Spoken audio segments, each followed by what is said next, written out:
Bonjour à toutes, bonjour à tous. Je suis ravi d'être avec vous. On va pouvoir commencer. Je suis non seulement ravi d'être avec vous, mais en plus je suis très encouragé de voir le nombre de personnes qui sont là aujourd'hui. Alors, je vais commencer par deux petites choses. Un premier, c'est un remerciement, et d'autre part, présenter mes excuses. Le remerciement, c'est pour les personnes qui ont organisé cette conférence. C'est quelque chose qui me tient très à cœur. Et je trouve ça formidable qu'AXA s'engage là-dedans et qu'AXA organise ce genre d'événement. La seconde chose, c'est mes excuses. En fait, je suis très fier de venir faire cette introduction et malheureusement, je ne vais pas pouvoir rester avec vous. Et donc, je ne ferai que l'introduction. Non pas que j'ai des choses plus importantes à faire, j'en ai pas de choses plus importantes, mais j'avais des engagements que j'avais déjà pris auparavant. Et donc, je me suis fait excuser pour pouvoir venir avec vous, partager quelques minutes, mais je vais devoir m'absenter ensuite. Donc aujourd'hui, on est le premier jour de la semaine de l'emploi des personnes handicapées en Europe. Et en fait, plutôt que de parler de personnes handicapées, je préfère utiliser l'approche anglo-saxonne qui parlait de personnes avec des capacités ou des aptitudes différentes. Je trouve ça plus positif et je reviendrai dessus. Et du coup, le fait que AXA s'engage là-dessus, c'est quelque chose qui est fort. On est une société qui se veut inclusive et c'est normal. Si on veut avoir un rôle dans notre société, on s'appelle société citoyenne, c'est pas pour rien, et c'est normal qu'on s'engage là-dessus. L'engagement auprès des personnes avec des capacités ou des aptitudes différentes est fondamental pour mon engagement personnel dans la diversité et l'inclusion. L'inclusion, c'est évidemment un droit fondamental de toute personne. Et l'inclusion des personnes différentes est particulièrement importante et de la responsabilité de tous. On a un monde qui est construit autour d'une forme de normalité. Alors, on peut toujours discuter indéfiniment de ce qu'est de la normalité, mais c'est de la responsabilité des personnes qui se sentent bien inclus dans ce monde de s'assurer que les autres sont également inclus et bénéficient de ce même sentiment d'inclusivité.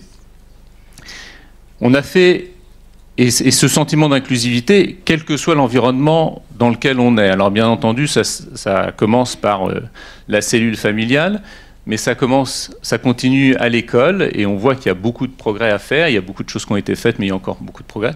Et bien entendu, l'entreprise et la société en général.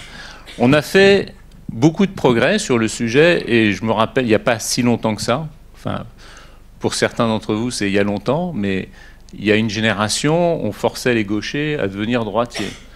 Et puis à un moment, on s'est rendu compte que un gaucher, il était normal comme les droitiers, et c'était pas anormal d'avoir des ciseaux adaptés à des gauchers. Et encore aujourd'hui, il y a beaucoup d'outils qui ne sont pas adaptés aux gauchers. Je vois qu'il y a des personnes qui hochent la tête.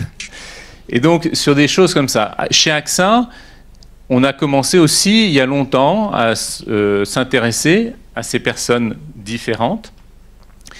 Le premier accord handicap a eu lieu en 1994. Aujourd'hui, il y a à peu près 500 personnes chez AXA qui sont suivies par la mission handicap. Et 500 personnes, il y a probablement plus que 500 personnes qui pourraient bénéficier de cette mission handicap. Et pourquoi elles n'en bénéficient pas? Principalement pour deux raisons. Soit d'une part, parce qu'elles ne savent pas qu'elles peuvent en bénéficier, parce qu'elles ne sont pas forcément toujours diagnostiquées, donc elles ne sont pas forcément toujours au courant de leur situation. Et d'autre part, parce qu'elles ne se sentent pas forcément sécurisées de se déclarer comme ça, et parce qu'elles ont peur soit du regard des autres, principalement du regard des autres. Et c'est là où on a un rôle à jouer pour les aider à se sentir sécurisés, à déclarer leur situation et pouvoir en profiter. Donc c'est quelque chose qui pour moi, est absolument fondamental, qu'on soit non seulement ouvert à cette différence, mais qu'on soit inclusif par rapport à cette différence, que ce soit quelle que soit l'origine de cette différence. Alors aujourd'hui, on parle spécialement des personnes qui ont des troubles 10, mais que ce soit des personnes qui ont des maladies chroniques de longue durée, que ce soit d'autres formes de différence, notre responsabilité vis-à-vis d'un collègue, en tant que manager, en tant que collègue, elle est absolument fondamentale et elle est critique dans tout ça. Alors, le second point que je voulais mentionner par rapport à ces personnes avec des capacités ou des aptitudes différentes, ça n'est pas non plus juste une forme de langage. Pour moi, c'est une grande richesse. Ces personnes différentes ont très souvent développé des aptitudes supplémentaires que les personnes dites normales n'ont pas, soit pour compenser un manque, soit pour s'adapter à un monde ou un environnement qui lui-même était mal adapté. Et c'est particulièrement vrai des personnes avec des troubles 10. J'ai connu un certain nombre de personnes assez proches qui avaient développé des sensibilités très fortes pour justement compenser ces troubles-là. Et ces personnes-là ont une richesse à nous apporter si on les accueille.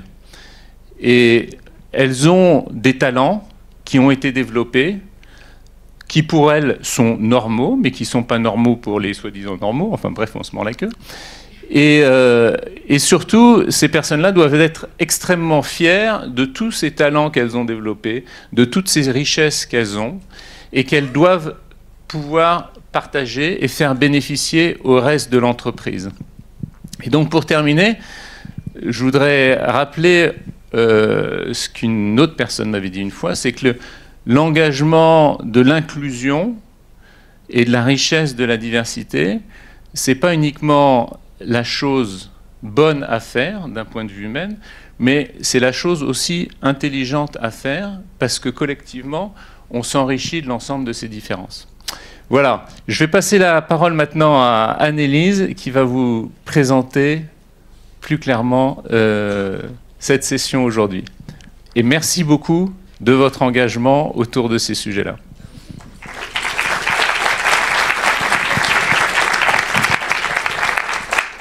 Merci beaucoup Bertrand de ta présence et de nous avoir en particulier tous rappelé que développer l'inclusion chez AXA, c'est l'affaire de tous.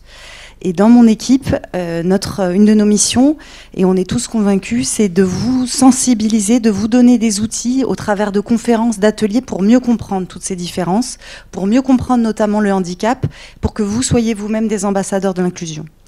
Et c'est pour ça que la mission handicap, avec Laurence et Jean-Paul, on a organisé aujourd'hui 7 conférences sur les 10. Alors les 10, ça concerne 8 à 12% de la population mondiale, donc c'est énorme. Donc on est tous concernés dans notre famille, nos proches, nos enfants, peut-être même nous, et beaucoup d'entre nous ne le savent pas d'ailleurs. Donc c'est pour ça qu'on a décidé d'organiser cette conférence sur les 10, parce que ces 3 lettres recouvrent des troubles cognitifs extrêmement variés, les dyscalculs, les dyspraxies, dysphasie, les troubles de l'attention, etc. Donc c'est pas facile de s'y retrouver. Donc je vais pas être très longue, pour nous notre objectif c'est que vous puissiez mieux comprendre, mieux connaître les 10, que vous puissiez mieux repérer les 10 chez vous, chez vos proches, et enfin que vous puissiez découvrir des solutions pour vous aider à mieux vivre avec ces 10. Donc sans plus attendre, je vais demander à nos 2 animateurs, Béatrice Sauvageau, qui est orthophoniste et chercheuse, et fondatrice de l'association Puissance 10, de nous rejoindre. Merci beaucoup d'avoir accepté d'être avec nous. Et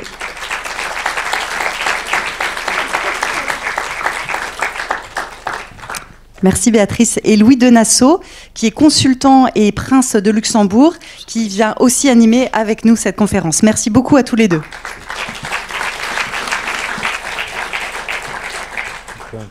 Merci d'être là. Avant de discuter, on va vous présenter un petit peu ce qu'est l'association Puissance 10.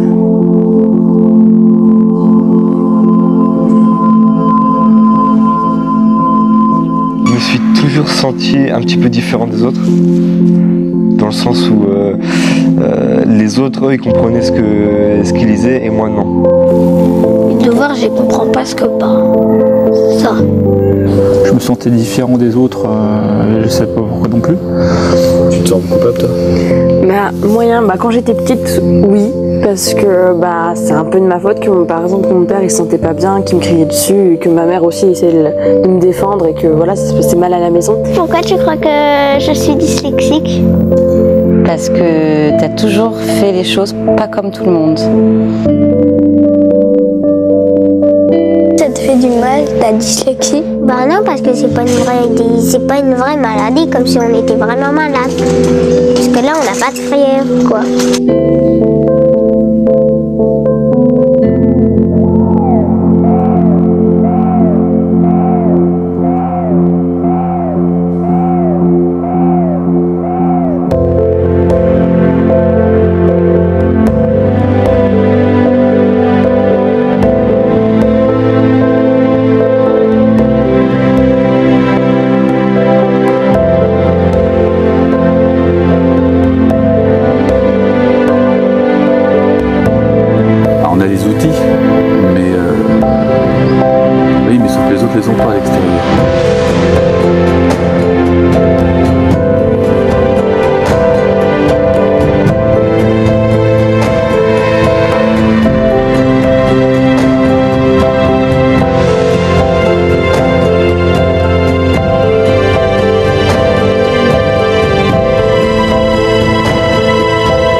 J'ai peur que si un jour j'ai des enfants qui sont comme moi, je me retrouve tout seul pour faire ça, alors que moi j'ai eu Béatrice.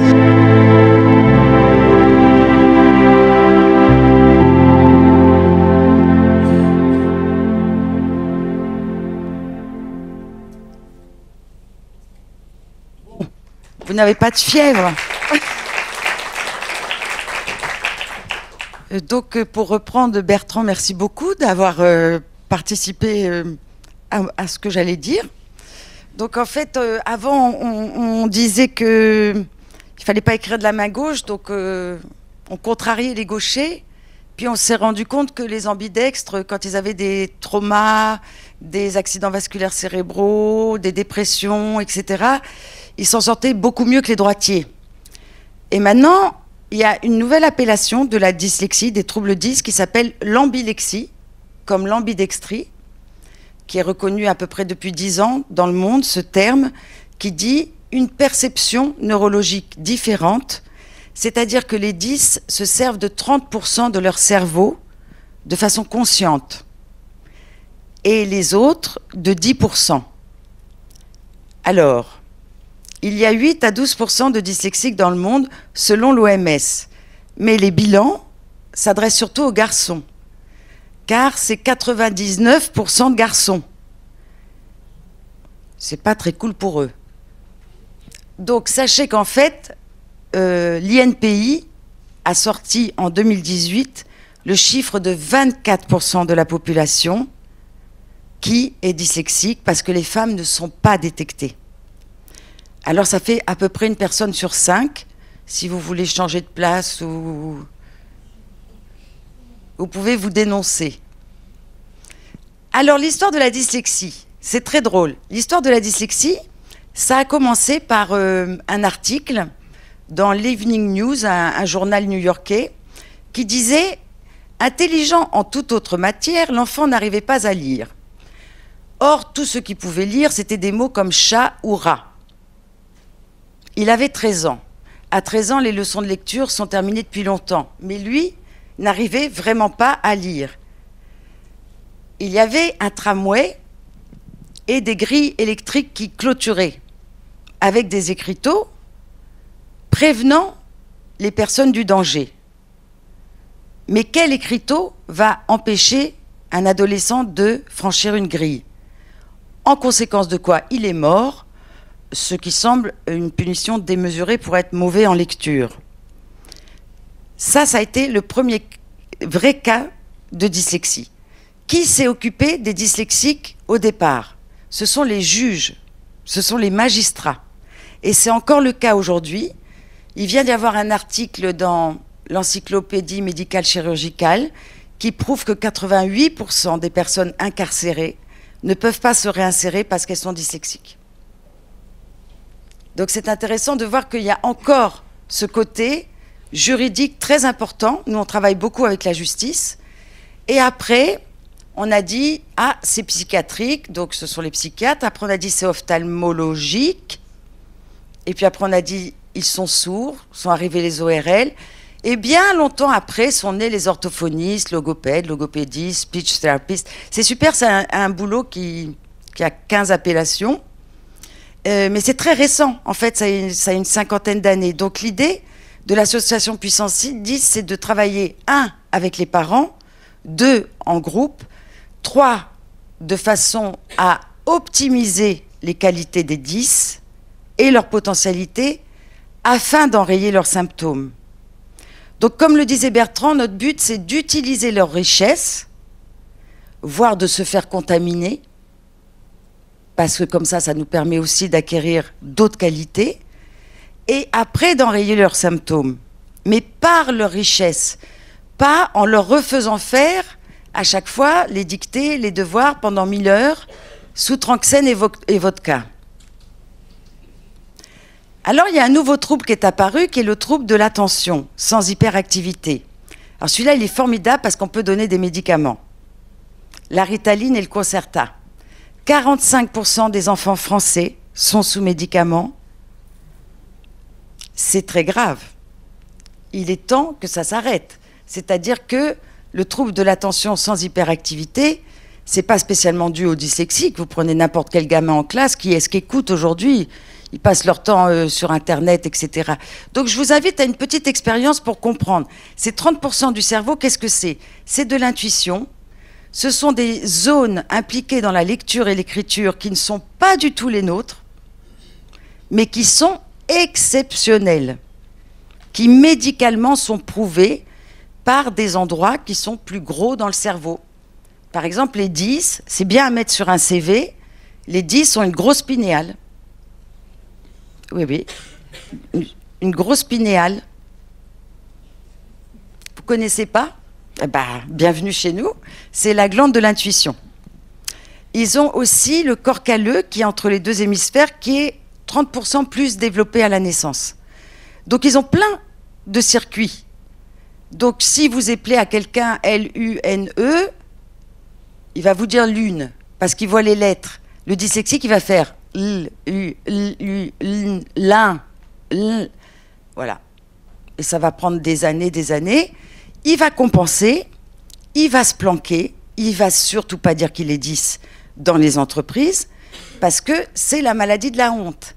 Et nous sommes vraiment heureux d'être là aujourd'hui pour dire, allez déclarer votre dyslexie, vous ne serez pas mal jugé, parce qu'on va vous apprendre aussi les qualités, les potentialités que ça implique.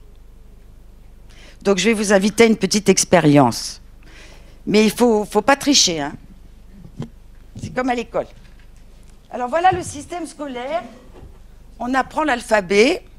L'alphabet, il y a 26 lettres, donc on n'a pas en, on, un, o, e. Donc jamais ils y arrivent, hein, je vous le dis tout de suite. Mais il n'y a pas que les 10 qui n'y arrivent pas. Mais bon, eux, c'est flagrant. Donc, au lieu de leur apprendre qu'il y a 34 phonèmes et 610 graphèmes en français, on leur apprend l'alphabet. Mais on leur dit le O, c'est pas pareil si tu dis l'auto et porte. Et là, il dit, je comprends rien. Et là, on lui dit, mais t'es débile ou quoi ? Et là, on va dire, mais tu vas peut-être un peu travailler parce que là, tu te fous de moi. Et ça commence dès le CP. Enfin, voire avant. Et il y a une espèce de maltraitance comme ça, tout le temps, à l'école, en famille. Parce que quand on fait les devoirs avec un 10 et qu'il comprend tout un jour parce qu'il sait qu'après, il a le cinéma ou qu'il peut jouer à Fortnite, ça va. Mais si c'est un jour où il n'a pas vraiment de projet, il va vous regarder avec son regard de veau comme ça. Redis-moi ce que c'est le passé. Ben, le passé, c'est ce qu'il y a devant nous. Alors, est-ce que vous mettriez le passé devant ou derrière ? J'essaie de diagnostiquer en même temps. Je détecte. Alors pour le dyslexique, le passé c'est devant parce que tu peux toujours courir après, tu le rattraperas pas. À discuter, non? Alors vous voyez, ça c'est un bâton d'apprentissage. Alors je vais vous demander de fermer les yeux et vous allez me dire, sans tricher, quelle lettre je fais.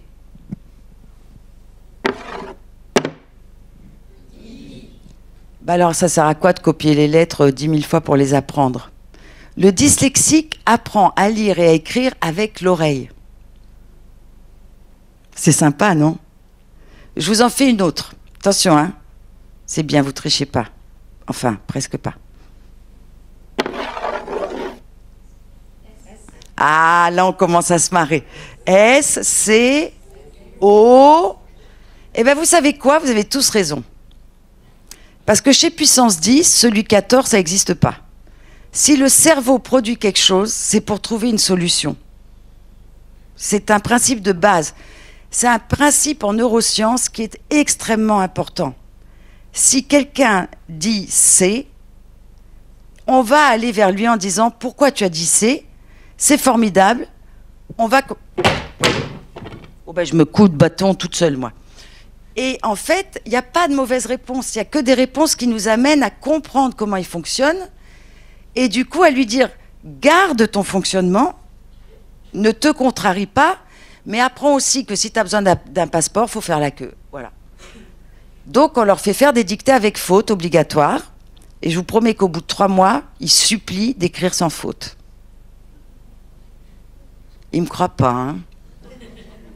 Je vais vous faire une autre lettre. Attention, attention, hein, fermez les yeux. Hein. Un cavalier.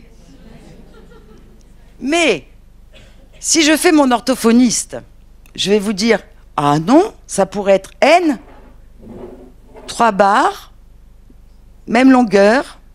Qu'est-ce qui change? Les paramètres psychoacoustiques du langage. Le rythme, la durée, la fréquence, etc. Jamais vous m'auriez dit Z là-dessus. Mais si un 10, la maîtresse au tableau lui fait pas, eh ben il va dire, s'il dit quelque chose, il va peut-être dire N ou alors après on dit il confond le P, le B, mais non, mais il confond pas. Il a une vision, il voit 36 images à la seconde. Il voit en relief. Si vous prenez un P, un B, un Q et un D, selon l'endroit, la façon dont vous le posez, c'est ça qui décide. Donc en fait, c'est très facile de rééduquer les dyslexiques si on part du principe que toutes leurs erreurs sont des chances pour nous de les aider à entrer dans un code qui ne sera pas leur langue maternelle. Leur langue maternelle, c'est la langue neurologique, qui a donc une écriture, comme vous l'avez vu, et qui a tout un tas de... qui est linguistiquement une langue, parce qu'elle est en fait parlée et aussi écrite par un grand nombre de personnes. C'est ce qui différencie un dysorthographique, par exemple, avec quelqu'un qui est nul en français ou en orthographe. Si on donne des cours à celui qui est nul en orthographe, il va être bon. Si on donne des cours à un 10, il ne sera jamais bon. De français traditionnel. Vous savez, les règles du bled. Vous savez, en français, il y a une règle et 4000 exceptions. Donc vous mettez un X, il est 3 heures à Buenos Aires, s'il pleut, et si vous avez mis des chaussures rouges. Le dyslexique, il est carré. Il faut lui expliquer les choses, il faut qu'il comprenne tout. Alors, je sais que parmi vous, il doit y avoir des parents de 10 et surtout des 10. Et sachez que c'est normal. Vous avez toujours 1000 projets en même temps, vous en réalisez aucun.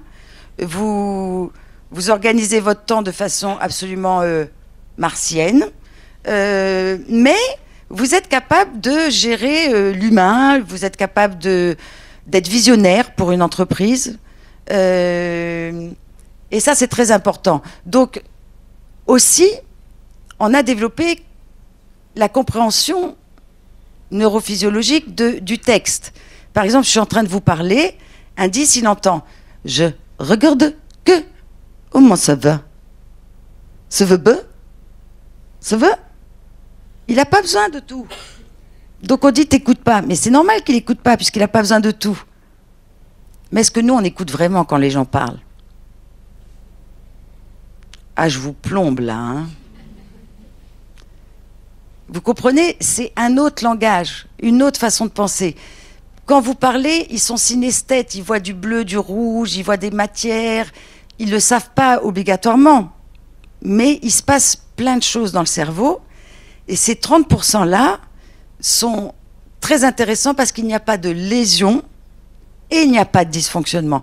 Et tous les chercheurs au monde sont d'accord, il n'y a ni lésion ni dysfonctionnement. Donc, tout ce qui est 10, ça va être dyslexie, problème pour apprendre à lire, dysorthographie, écrire, sans handicap neurologique, intellectuel ou psychologique associé.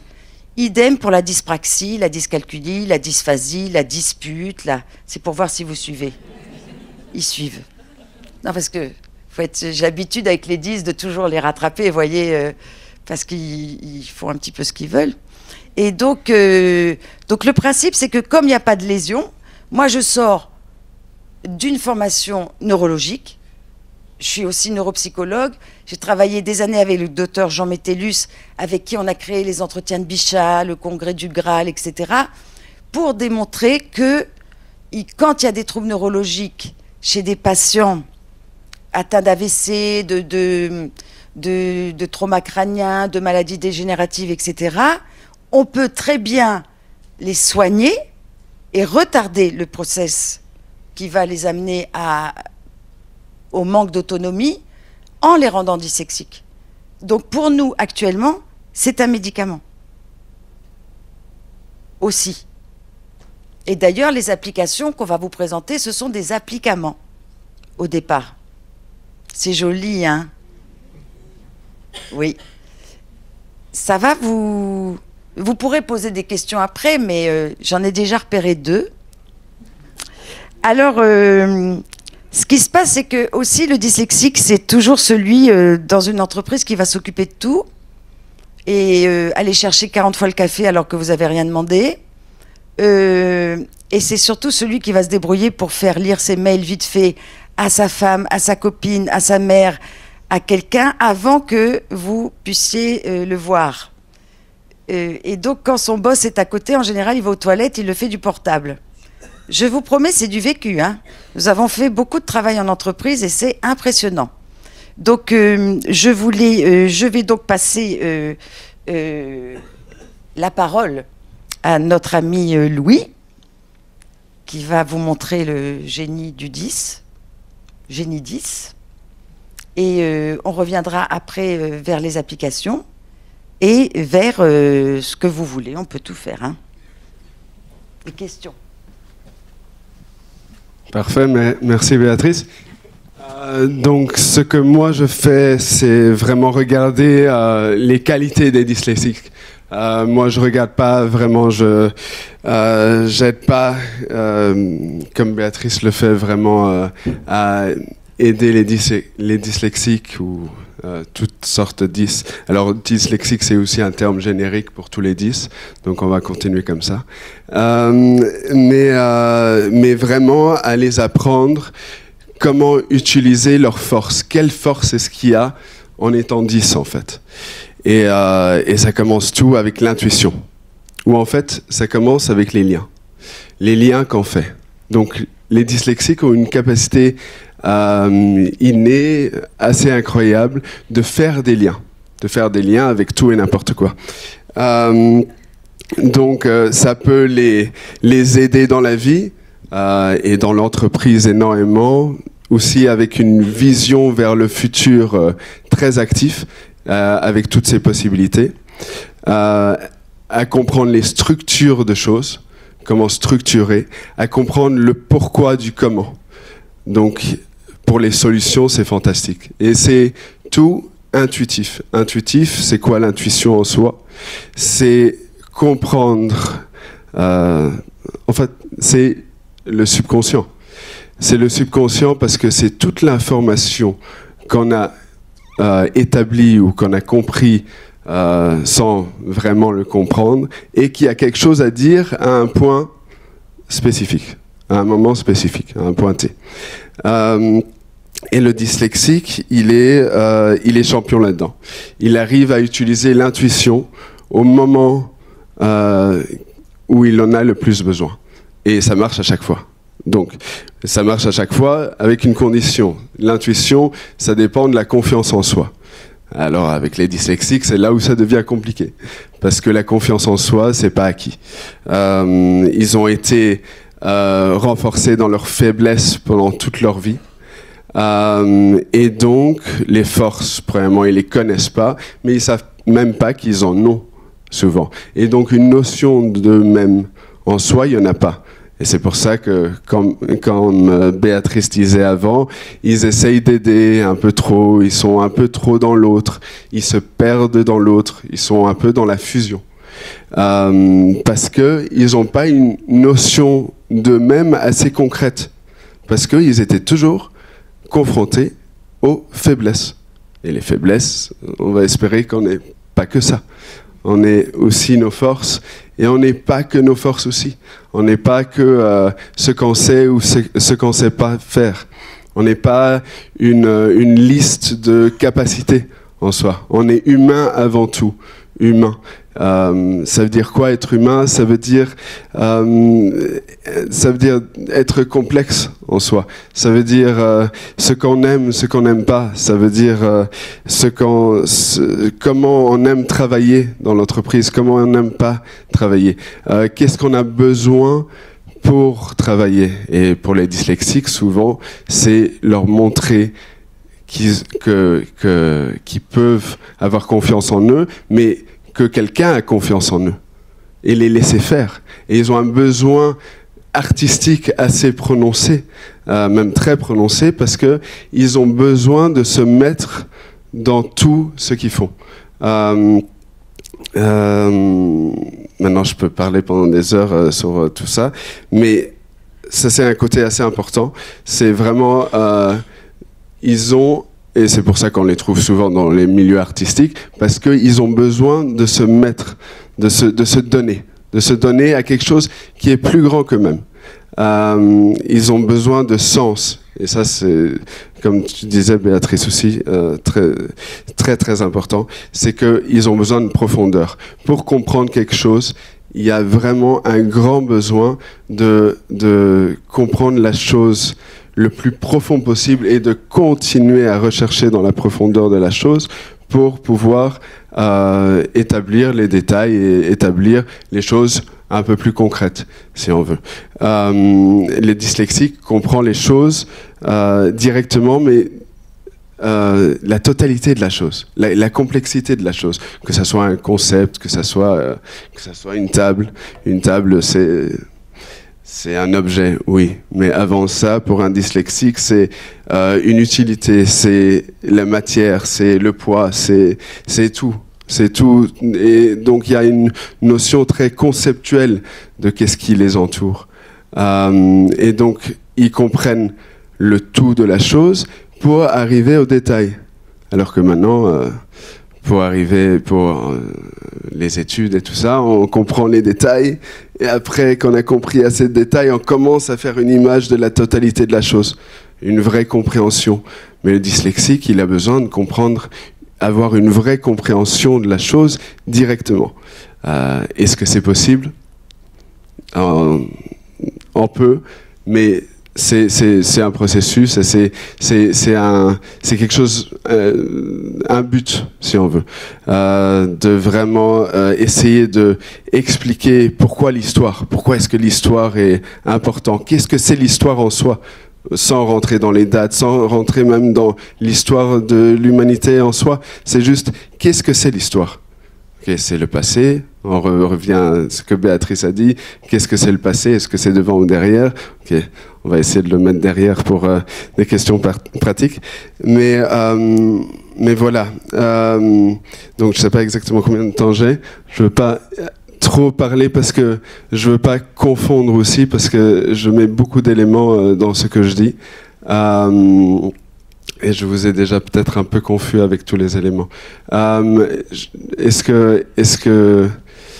Enfin, j'espère que c'est clair en soi. Ce que je veux dire en général, c'est que les dyslexiques, ils ont des capacités incroyables, qu'il faut savoir comment les aider avec ces capacités, et ça commence avec la confiance en soi, et les laisser faire, en fait, de leur manière, le travail qu'ils ont à faire, pour qu'ils puissent utiliser leur capacité de faire des liens avec tout et regarder beaucoup plus loin qu'on peut penser imaginable en soi sur n'importe quel sujet. Et que ça, c'est un atout, mais absolument incroyable pour une compagnie, pour n'importe quelle structure en soi. Voilà. Je crois que je vais m'arrêter là aussi pour qu'il y ait du temps pour les questions. Voilà.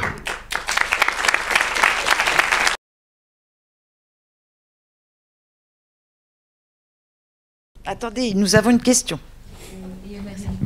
Et on a des micros. Comment vous expliquez que les femmes soient moins détectées que les hommes? Comment vous dire? Alors, dans notre société, ce qu'on a remarqué, là, ce sont des psychologues, des psychanalystes, des psychiatres et des pédopsychiatres qui ont dit les petites filles ne se plaignent pas et elles travaillent plus. Mais jusqu'à la puberté. Et à la puberté, avec l'arrivée des hormones, tout leur système de compensation se casse la figure et là, elles plongent. Et le garçon, c'est plutôt le contraire. Il n'y arrive pas, il va hurler, il va pas être attentif, il va s'énerver à la maison. Et à la puberté, il va commencer à ne plus travailler, mais sans que ça se sache. Donc il y a une... Voilà, mais c'est vraiment une histoire de plainte. Une petite fille ne va pas dire qu'elle est harcelée à l'école parce qu'elle ne sait pas lire. Elle ne va pas le dire à ses parents. Déjà, imaginez, ils ne le disent pas à leurs parents, imaginez dans l'entreprise. C'est pour ça qu'avec Louis, on a trouvé que les DRH devaient devenir des DHR, directeurs humains des ressources. Bonne chance. Donc en fait, on est venu vous donner une très bonne nouvelle. C'est que la dyslexie, c'est fini. Bienvenue à l'ambilexie. Mais il faut quand même les rééduquer parce que faut qu'ils soient très bons à l'école. Parce que dès qu'ils sont très bons à l'école ou dans leur boulot, ils sont heureux. S'ils sont heureux, on peut travailler plus profondément. Mais donnons-leur vite des outils. Il faut qu'en une ou deux fois... Enfin, l'application, c'est incroyable. Il y a des gens qui l'achètent en disant « Je ne suis pas 10, mais j'ai vu les progrès de mon fils.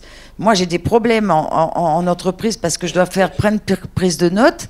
Et ça m'a aidé à me concentrer. » Donc, ce dont on parlait avec Louis, c'était le fait que les outils qui sont bons pour les 10 le sont aussi pour les non-10. C'est ce qu'on est en train de dealer avec l'éducation nationale et le diocèse. Oui, merci pour votre aide. Par rapport à l'outil, donc les 10, en fait, il y a différents niveaux. Oui. Il y a des forts et des moins forts 10. Hein. Oui. Est-ce que l'application, c'est pour la totalité des 10 puisque, enfin, moi, l'application, c'est pas pour la totalité des 10, c'est pour la totalité des troubles d'apprentissage, 10 ou non 10. C'est beaucoup plus large. D'accord. C'est-à-dire que dès qu'un enfant est en difficulté, on le rééduque avant que d'arriver à un diagnostic plus fort. Les enfants qui sont diagnostiqués, déjà, est-ce que tout ce qui est... Alors, il y a une application repérage aussi qui permet de voir, mais le meilleur... Enfin, les personnes qui détectent le mieux la dyslexie partout dans le monde, ce sont les parents. Hein. Enfin, moi, j'ai jamais vu des bilans aussi bien faits que par les parents.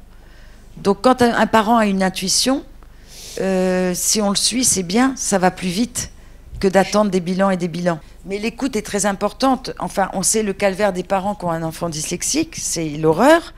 Et l'État participe à des stages pluridisciplinaires au sein du CREPS d'Antibes.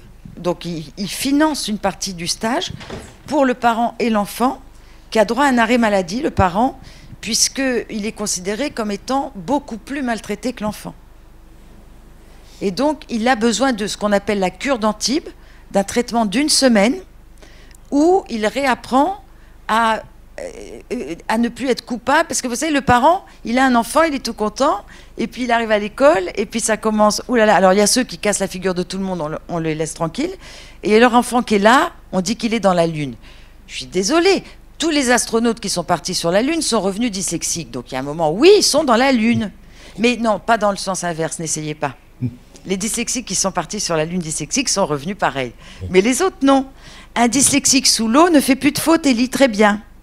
Un dyslexique à 10 000 mètres d'altitude lit très bien. Non mais ça calme de voir à quel point on a des solutions rapides.